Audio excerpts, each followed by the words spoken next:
भाई बहनों का बहुत बहुत स्वागत करते हैं भारतीय जनता पार्टी ऑफिस। और अच्छी बात यह है कि जब जब आपको यहाँ से इनविटेशन दिया जाता है और आप लोग, मुझे लगता है कि हमेशा अपनी प्रेजेंस शो करते हो, ये बहुत बड़ी बात है। जैसा कि जम्मू कश्मीर में असेंबली का सत्र शुरू हो चुका हुआ है और कल असेंबली के अंदर ऐसी बातें हुई जो मुझे लगता है कि जम्मू कश्मीर की असेंबली में कभी भी इस तरह की बातें नहीं की गई होंगी।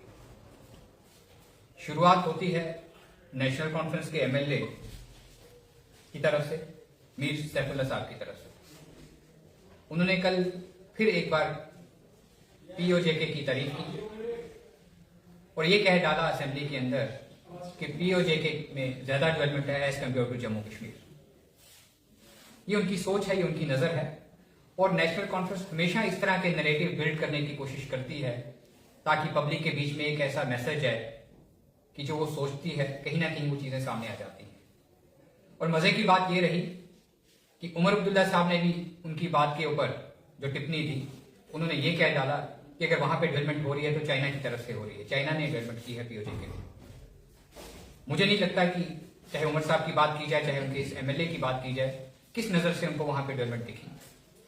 पीओजेके का बद से बदतर हालात है।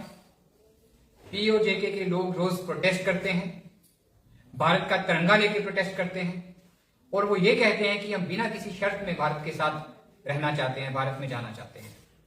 ना वहां पे सड़कें हैं, ना वहां पे बिजली है, ना वहां पे पानी है पीने के लिए। और अगर खाने की चीजों की बात की जाए तो वो हालात हैं कि मुझे लगता है कि पाकिस्तान से ज्यादा महंगाई वहां पे। ये चीजें सामने, अगर मीडिया में आप देखोगे, न्यूज चैनल्स पे ये चीजें सामने आती हैं, वहां के प्रोटेस्ट सामने आते हैं। लोगों किस हालात में वो लोग रहते हैं। मेडिकल की फैसिलिटीज नहीं है वहां पे, स्कूल नहीं है, कॉलेजेस नहीं है, रोड्स नहीं है। लेकिन बदकिस्मती ये है कि नेशनल कॉन्फ्रेंस के एमएलए को वहां पे डेवलपमेंट नजर आई। कौन सा चश्मा लगा के, कौन से ग्लासेस लगा के वो पाकिस्तान की तरफ देखते हैं, ये चीज समझनी पड़ेगी। इस तरह के नैरेटिव उनको बिल्ड नहीं करने चाहिए अवाम के बीच में। अवाम को गुमराह करने की बात नहीं करनी चाहिए। और मैं आज भारतीय जनता पार्टी के ऑफिस से ये चीज कहने में मुझे कोई भी ऐसी झिझक नहीं होगी कि उमर साहब को माफी मांगनी चाहिए पूरे जम्मू कश्मीर के अवाम से और असेंबली में, क्योंकि उमर साहब चीफ मिनिस्टर हैं, नेशनल कॉन्फ्रेंस के हेड हैं, यूनियन टेरिटरी के पहले सीएम हैं और इस तरह की बात उनके एमएलए की तरफ से आनी, लगता है कि आपस में उनकी मिली भगत है। और ये नेशनल कॉन्फ्रेंस हमेशा इस तरह की बातें करती रही है। अगर पास देखेंगे तो नेशनल कॉन्फ्रेंस ने हमेशा झूठ के सिवा, इस तरह के नैरेटिव बनाने के सिवा कुछ नहीं किया। एक बार फिर जम्मू कश्मीर के लोगों को गुमराह करने की कोशिश की गई है। आज तो ये बात भी कहते हैं कि मैं ये काम नहीं कर सकता, वो काम नहीं कर सकता, हमारे पास वैसी पावर्स नहीं है। जब वो इलेक्शन लड़ रहे थे, उमर साहब समझते थे कि यूनियन टेरिटरी में इलेक्शन लड़ रहे हैं और अगर वो सीएम बनेंगे तो उन्हें मालूम है कि यूनियन टेरिटरी के अंदर सीएम के पास जो सरकार होती है उसके पास कितनी पावर्स होती हैं, पावर्स आती कहां से हैं। और इस तरह से लोगों को गुमराह करने की कोशिश नेशनल कॉन्फ्रेंस ने की है। भारतीय जनता पार्टी उसका विरोध करती है। उनके इस तरह के बयानों को हम सिरे से निकालते हैं और अवाम को गुमराह करने की जो बार बार इस तरह की कोशिशें करते हैं, वो चीज भारतीय जनता पार्टी कभी भी मंजूर नहीं करेगी।